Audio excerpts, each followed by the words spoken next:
Welcome to the Taxing Subjects Podcast. I'm your host, Ryan Norton, and today I'm joined in the studio once again by Drake Software Vice President of Strategic Development, John Sapp, and remotely by NATP Director of Tax Research and Government Relations, Cindy Hockenberry.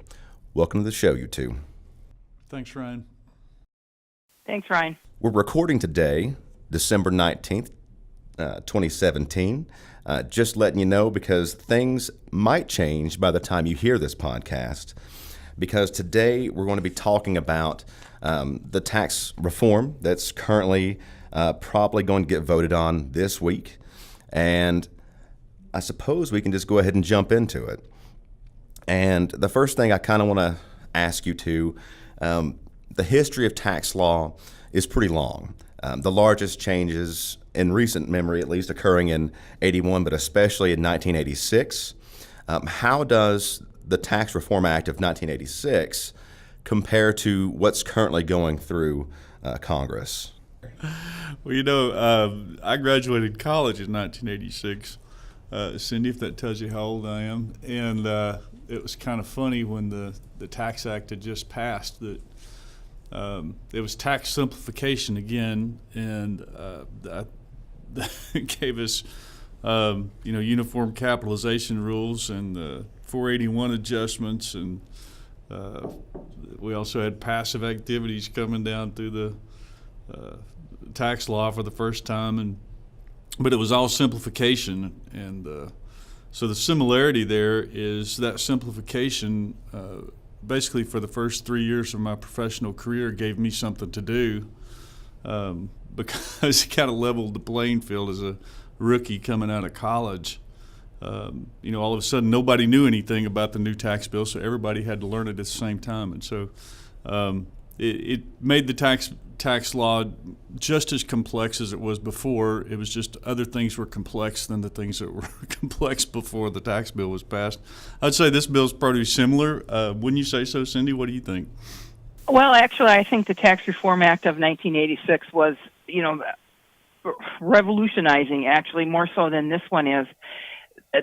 Back in 86, so many things changed, and they started the whole level of complexity that followed with all the subsequent tax law changes. And there's been several of them, ranging from just simple revenue reconciliation acts in 1990 all the way through, the American Recovery and Reinvestment Act of 2009, and then the Taxpayer Relief Act of 2012. So the Reform Act in 86 kind of set the playing field for all these changes that have come since.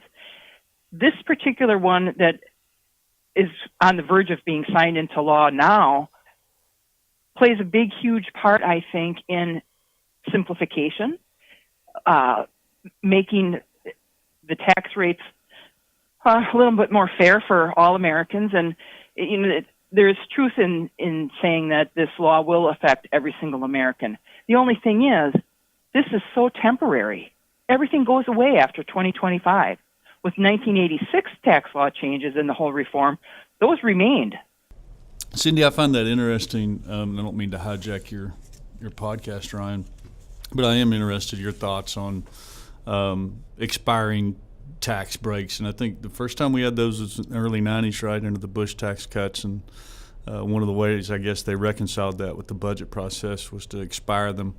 Do you really think that it matters? Why does it matter that tax law expires when we know that 90% of them are going to get passed in an extender bill, in 2023, December 29th? We'll all be waiting on our extender bill. So how does that uncertainty, or is there uncertainty? What's your thoughts on that? I think for some people it's somewhat uncertain because they don't know, how long they can plan for certain things. When you're looking at, smaller things like the child tax credit or some of those other things that change, bonus depreciation, 179, those things, it makes it hard to plan, I think, knowing that things are going to expire, not knowing if they're going to be extended, how much they're going to be extended. I mean, you might recall the Section 179 deduction used to be $25,000. And, well, actually lower than that because Right, yeah. It's 5,000 at one time, wasn't it? Yeah, I mean, we're kind of dating ourselves. But you said you graduated in '86. I mean, I was, deep into doing tax returns in 1986, and I had learned the tax law because I started in '84, and then all of a sudden the Tax Reform Act of '86 comes along, and everything is upended. I mean, I barely learned and figured out the investment tax credit. Next thing you know, it's gone. That's right. So it's things like that, but I hate to be, a naysayer in any way, but when people are saying this is sweeping tax reform, I don't see it that way. It's not my view. I mean, there's a lot of changes in it, and there are a lot of things that are going to be different.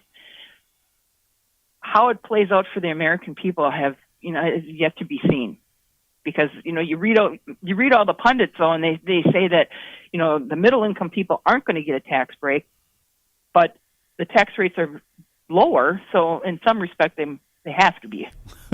Well, and it's tough. It's tough to express an opinion on who's impacted without sounding political, because you can always pick a winner and you can always pick a loser in any tax bill. Cindy, I'm also interested in another. Again, sorry, Ryan. That's all right. I'm curious what your thoughts are. Candidate Trump, back when he was running, said he wanted to put one of our national franchises, I think our largest national tax prep franchise, out of business by simplifying the tax law.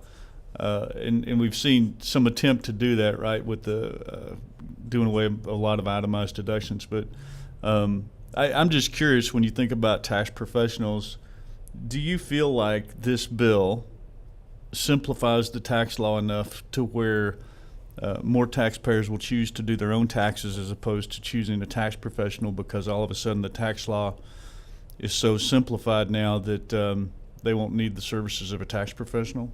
That's entirely possible.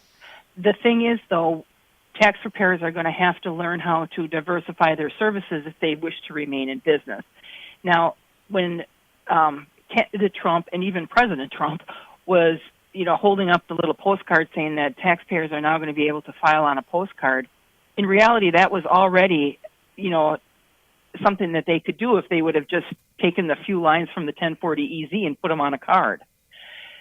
So, I mean, that sort of simplification has been around for a long time. When the Free File Alliance was formed and people were able to file their income tax returns free online through the IRS website, there was a big scare among professionals that they were going to be put out of business. That didn't happen. I think that we're going to see the same thing with this tax law. Yes, there's going to be a lot of people that might think, well, I can't itemize anymore. I might as well just do my return myself. But here's the thing. Most people can probably change the oil in their car by themselves too, but it's a lot easier to have somebody do it for you. That's true. And don't you think that the thing a lot of folks don't realize is the math in tax is very easy. I mean, adding up the postcard or adding up a 1040, regular 1040, that math is simple. But knowing, I can put down, I have 3 dependents, but knowing the law behind that dependent could take up thousands of pages of tax law, and that level of complexity hasn't gone away through this tax bill. And I think in times of uncertainty, and I'm sure you'd agree with this, it's an opportunity for most tax professionals to explain the impact the tax law is having and answer questions, and then, as you mentioned, diversify their practice by building those relationships with more individuals that have questions about the tax law. Well, I agree. The relationship between the tax professional and their clients is built on trust. And even if your tax return has gotten to the point where it's a lot simpler to prepare than it had been in the past, you have that relationship with your preparer, and you're probably not going to go away. And kind of building off that, and with the uncertainty of whether or not the tax credits do get extended, how does this really affect discussions with clients over the next few months, the rest of the year? How about mid-year follow-up, that sort of thing? We tell our members all the time that they should always schedule a mid-year appointment with their clients, some sort of touch, because life happens all year long. It doesn't happen just in April at filing season. You never know if something that you do, it could be something as simple as selling some stock, taking money from one investment to another, having a child, getting married, getting divorced, any number of things could affect how you would report things on your tax return. So it's always important to have, that mid-year kind of meeting with, your clients. And this tax bill right now, doesn't change that. The only thing that we can suggest now is, and time is running out because it's right towards the end of the year, we're halfway through the month, is to get in front of your clients now if you want to have, explain to them the differences between how they may have itemized in the past and what they're able to itemize once this bill gets signed. Because that could change, what they paid before December 31st, what they defer until the next year. And that's an excellent point, Cindy. When I think about that mid-year tax checkup, that's great advice for your members.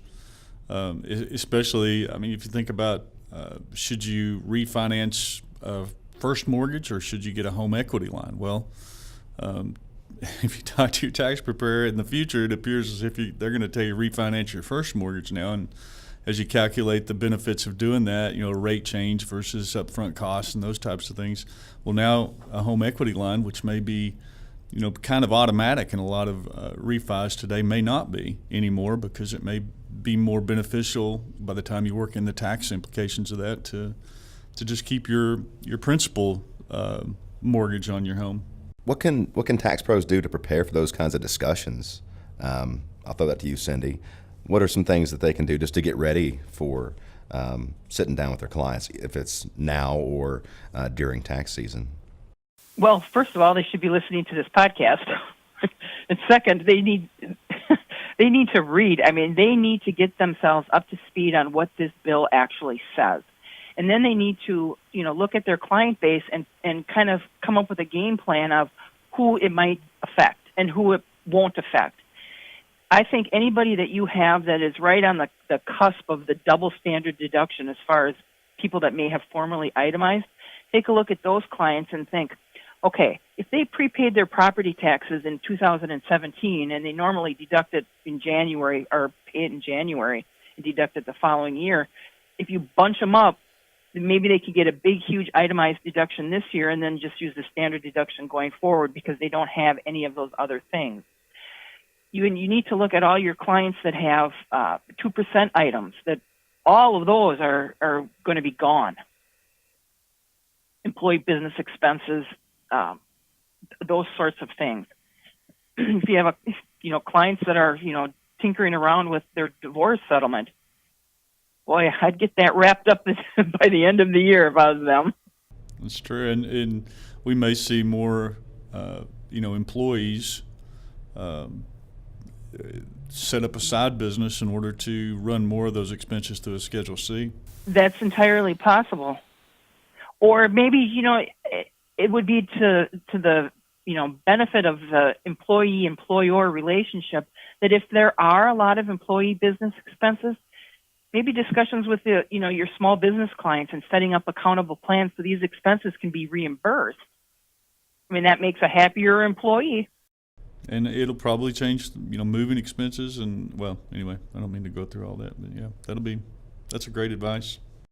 How do you two think that tax reform, that as it's going through right now, is going to affect more broadly just tax professionals with respect to, say, the IRS budget and how that impacts available resources, and for people who are coming at this fresh, like, say, knowing their clients' needs, that sort of thing? Well, one thing's for sure, when it comes to the IRS budget,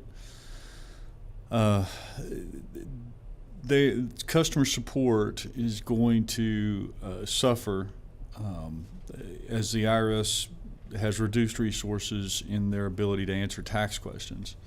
And the ability for tax professionals to get through, for example, on the tax professional line, is going to be impacted because more people are going to have questions about tax law, which is going to tie up additional resources. So with so much of the IRS budget at this time, going into technology and attempting to fight ID theft and tax refund fraud, to throw a major tax bill on top of that, as our outgoing commissioner warned, eventually something's going to break. Now, the IRS does a Herculean job of taking the resources they have and making the most benefit out of them. But at some point, Congress is going to have to just bite the bullet and reinvest in that budget of the IRS in order to administer the tax policy. That's our members' concern as well, is the lack of resources that the IRS has available to them, which causes them to turn to, associations like NATP even more for help, which is fine, because that's why we're here. But I know enough people at the IRS that are concerned about the fact that these late year-end changes really does have an effect on the ability for the IRS to, perform the services that, not only taxpayers but tax professionals expect. They have to, reconfigure their systems. They have to. Right now, they're faced with the withholding tables and getting those in place so people can feel the effects of this tax law change as early as February. That's at the peak of when filing season begins. People are concerned now already that refunds are going to be delayed because of it. I guess all we can do at this point is take a wait-and-see approach and see if that's really going to, play out. I'm hoping it doesn't, because the IRS has done a fabulous job over these last few years of, maintaining the pace of getting done what needs to get done. There's been very few hiccups. But it ends up, having that reduced budget's kind of like driving without your seatbelt. I mean, you can do it, you can survive most of the time, but eventually it's a bad idea. And having a reduced budget to administer our tax policy is just a bad idea. What did we learn during 2017, that tax season, that we should definitely remember as we come up on 2018? I know John mentioned identity theft, and that always ties into data security practices. But what are also like the right questions to ask with respect to EITC, AOTC? A preparer's perspective, I think what they learned is that they need to be more diligent in asking the right questions of their clients. The IRS has expanded and continues to conduct audits and reviews of tax preparers to make sure that they are exercising due diligence with, the earned income credit, the education credits, child tax credit, those sorts of things. And I think what preparers especially have learned is that they need to take more time with their clients to make sure certain things are documented, that the refund fraud is eliminated, and that the preparers aren't caught in this web of penalty situations where they could come, where the IRS could come back to them and say, you know what, you've done all these returns wrong and we're going to start assessing penalties. I think if anything, everybody learned a little bit of patience, explaining these things to their clients so they understand that it's not the IRS's fault that, these things are taking place. It's not the preparer's fault these things are taking place. It's just the way the law has been written. And in the grand scheme of things, they're all put in place to protect the taxpayer. And I think if we can learn how to convey that message, things will move a lot smoother through filing season. And I think that is a really good point, Cindy, because, a lot of that starts, especially early in tax season. I think last year there was some lack of communication with, or at least effective communication with many taxpayers when it came to the PATH Act and the delay of refunds until February 15th. And although the messaging did say, from the IRS especially, did say, go ahead and file your tax return, I don't think most people got past the first sentence that just said, hey, if you get any of these credits, your refund's delayed until February 15th. And so a lot of them just waited to file. I think there's opportunity for tax preparers, and what that caused for a lot of tax preparers was a compressed tax season. So normally in mid-February, when they're thinking about, wrapping up their S-corps and their partnership returns, all of a sudden they've got all these early filers now that are coming in at the same time, and so it kind of compressed and compacted tax season causes more stress. So one thing that tax preparers can definitely do is go ahead and start communicating now, as Cindy was pointing out, and go ahead and take your time in communicating that and letting folks know, come on in when we can sit down and talk about your individual tax situation, and go ahead and get your return filed, so that you don't have to worry about it anymore. Because most taxpayers, I think, once they're done with their taxes, they like to just check that off their list and move on. And this gives them the ability to do that. I think it's a huge relief for them to go ahead and have it done. They usually go right onto the IRS website within a day or two to check where's my refund. A day? And maybe 5 minutes? I mean, you have to kind of understand. I mean, the early filers are generally the lower income taxpayers that are eligible for the earned income tax credit. And for some, that's, several $1,000s, and they need that money. And they're just kind of sitting there with bated breath, waiting for that refund to come in the mail. How the late start for the refund process with people who have those EITC credits, when it starts, was it February 15th is the earliest that they will issue the refund on those tax returns. But how does that, and how has that affected people like over the last year? It's caused some, angst for some people because they're used to getting their refund by the end of January. Some people have been. Preparers have seen, a dip in their business early in the filing season. And it does, like you said, it compresses their filing season a little bit. But in the long run, and this is where the communication from the preparer to the client is so critical, if they can explain to them, look, the IRS is taking steps to ensure that this refund is actually yours and that you are getting all the money that you deserve and that it's not being, stolen before you get it by somebody else. That, I think will go a long way to, calm some frayed nerves and try to explain to these people that this is the new normal now. Well, before we sign off, I have one more question I'm just curious about. What do you think the tax implication will be for the individual mandate being repealed in this legislation for both tax professionals and taxpayers? Well, the individual mandate has been repealed, so they don't have to figure out, that penalty for not having, minimum essential coverage. The Affordable Care Act has not been repealed in its entirety. So there's still the opportunity for tax preparers to, possibly help their clients through that, marketplace maze of trying to get some insurance. But as far as the individual mandate goes, that penalty is gone. What that does to, revenues and, the tax system, I guess, remains to be seen. I just think that, the effect is going to be more on the healthcare industry and whether or not, Americans have coverage rather than, taxes, so to speak. The interesting thing about that I find, I wonder what those backroom conversations were like is, if you look at the communication from the conference committee from the House and Senate, it says it eliminates the individual mandate, and I just find it interesting. It's probably because we're all tax wonks, but they didn't repeal it.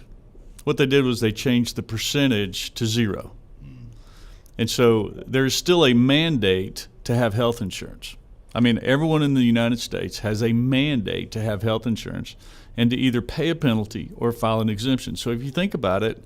Next year on the 1040, or 2 years from now, when it comes into play, on the 1040, we'll still have the question, do you have health insurance? And presumably, or at least we can contemplate this, there would still be 8965 to calculate the penalty. It's just the penalty would now be 0 because the penalty wasn't repealed. And so that's try to communicate that to taxpayers, but that's, there's no need to because it's in effect 0%, but it's still interesting that the penalty still exists. I think they did that in the event that they may possibly bring it back because they haven't been able to repeal the Affordable Care Act in its entirety. They're going to chip away at it, And, our president had once mentioned that he just hopes the whole thing implodes, which I can't imagine would be good for anybody. But, there's still reconciliation of the advanced premium tax credit. Those portions are still in effect. And you're right. They did not repeal the requirement to have minimum essential coverage. But all taxpayers are going to hear is, I'm not going to be penalized if I don't, so I'm not going to get it because I can't afford it. And, they could actually come back and make it retroactive to have a retroactive penalty. Who knows? We'll see. And we'll see what effect that has 2 years from now on silent returns, whether they're required to answer the question anymore. But that will be interesting to see how that plays out. I'm sure, as you pointed out, Kathy, that was some type of compromise, especially on the Senate side, to at least appease some of the folks that are that see the benefits of Obamacare. Well, I want to thank both of you for joining us. That'll be it for today. Well, Cindy, thank you very much for joining us. That was fun. Well, yeah, you're welcome. Call anytime. Yeah, sorry, Great. Cindy. I just started thinking about stuff, so I just started talking. I didn't mean to take over, Ryan. Sorry. I can't work under these conditions. It's really tough. But you know what? You're dealing with tax geeks, and we can't help ourselves. I just can't help it. Cindy, thanks for your time. You're welcome. You guys have a great day. All right, see you later. Bye-bye. And we'll see you all on the next Taxing Subjects podcast.